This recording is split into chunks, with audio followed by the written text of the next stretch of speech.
Well, that was video of just a little teaser there of what's known as the Saluki Sleuth. The Alumni Association just started the digital event series, and this sounds like a pretty big adventure from what it looks like. And here to tell us more about it is Alumni Association Executive Director Jeff Gleam and Anna Toomey here. So thank you guys for being with us this morning. We appreciate it. It's getting up dark and early is a lot. Yes, Thanks it for is. having Thank us. you. We appreciate it. So I've seen the videos and this is pretty exciting stuff. So go ahead and tell me, I guess, where the idea to have this came from. So it all started really, the concept became with the pandemic and people being at home and just knowing that we needed to continue with digital engagement.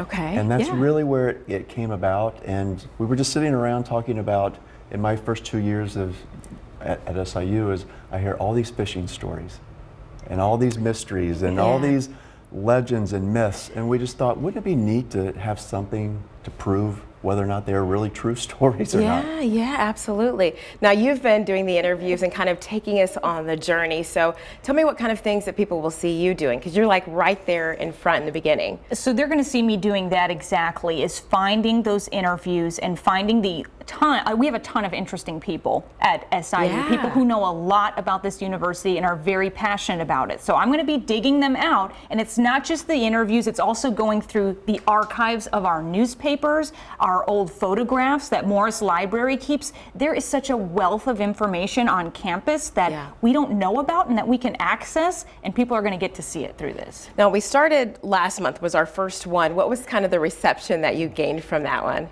It was huge, and starting with the cannon was really big, because that was one of the first things that people brought. Where's the cannon? Is it really true? Is it still here?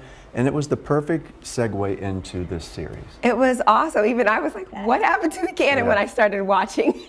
We had a lot of fun. It looks like it. So the next one, when will that be? When can people tune in? That's going to be coming up the first week of May, and I'm working on it right now, and it's going to be really good. This one's about Fainer Hall, which is, I know SIU students, staff, and faculty love to talk about Fainer Hall. And we are digging deeper than beyond just kind of people have their comments about Fainer Hall. We're going into the history, why it was built the way it was, who designed it, and then a lot of secret spots in Fainer Hall too. Okay, and just where can people go to tune in, make sure that they go and they watch it? So that'll be on all of our social media channels. They can just, it's very accessible through Facebook, Twitter, and YouTube, and we are very active about posting about it, letting people know where it is. It's going to be a link that they can watch. We're going to release it. First week of May is the next one, and then they can watch it at any time they want. Awesome. And of course, I will also have the links that you sent me that we were able to watch last month as well, or this month, so that you guys can check that out for yourself to kind of get a little teaser of what's to come in May. But I'll have that after the newscast. For